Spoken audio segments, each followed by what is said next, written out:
یرمیہ اور اس کا 12واں باب جو 17 آیات پر مشتمل ہے۔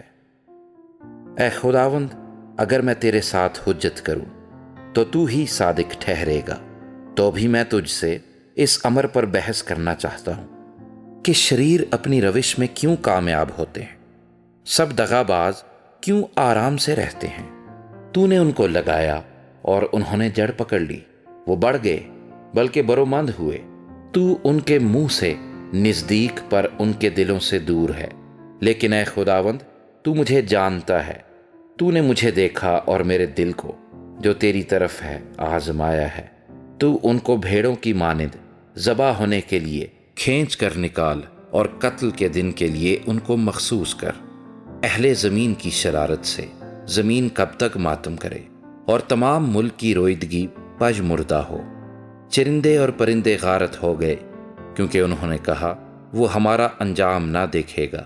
اگر تو پیادوں کے ساتھ دوڑا اور انہوں نے تجھے تھکا دیا، تو پھر تجھ میں یہ تاب کہاں کہ سواروں کی برابری کرے۔ تو سلامتی کی سرزمین میں تو بے خوف ہے، لیکن یردن کے جنگل میں کیا کرے گا؟ کیونکہ تیرے بھائیوں اور تیرے باپ کے گھرانے نے بھی تیرے ساتھ بے وفائی کی ہے۔ ہاں، انہوں نے بڑی آواز سے تیرے پیچھے للکارا۔ ان پر اعتماد نہ کر، اگرچہ وہ تجھ سے میٹھی میٹھی باتیں کریں۔ میں نے اپنے لوگوں کو ترک کیا، میں نے اپنی میراث کو رد کر دیا۔ میں نے اپنے دل کی محبوبہ کو اس کے دشمنوں کے حوالے کیا۔ میری میراث میرے لیے جنگلی شیر بن گئی، اس نے میرے خلاف اپنی آواز بلند کی، اس لیے مجھے اس سے نفرت ہے۔ کیا میری میراث میرے لیے ابلک شکاری پرندہ ہے؟ کیا شکاری پرندے اس کو چاروں طرف گھیرے ہیں؟ آؤ سب دشتی درندوں کو جمع کرو، ان کو لاؤ کہ وہ کھا جائیں۔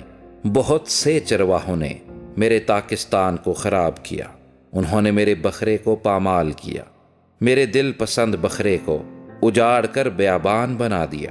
انہوں نے اسے ویران کیا، وہ ویران ہو کر مجھ سے فریادی ہے۔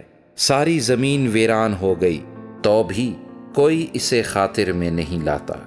بیابان کے سب پہاڑوں پر غارت گر آ گئے ہیں، کیونکہ خداوند کی تلوار ملک کے ایک سرے سے دوسرے سرے تک نگل جاتی ہے، اور کسی بشر کو سلامتی نہیں۔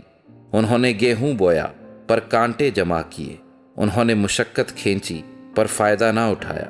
خداوند کے قہر شدید کے سبب سے اپنے انجام سے شرمندہ ہو۔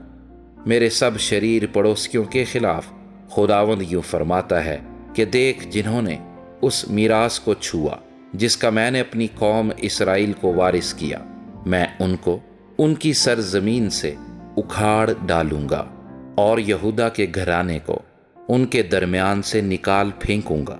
اور اس کے بعد کہ میں ان کو اکھاڑ ڈالوں گا، یوں ہوگا کہ میں پھر ان پر رحم کروں گا، اور ہر ایک کو اس کی میراث میں اور ہر ایک کو اس کی زمین میں پھر لاؤں گا۔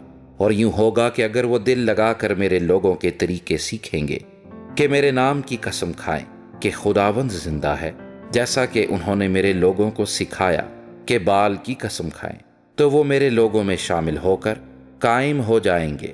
لیکن اگر وہ شنوا نہ ہوں گے، تو میں اس قوم کو یکلخت اکھاڑ ڈالوں گا اور نیست و نابود کر دوں گا، خداوند فرماتا ہے۔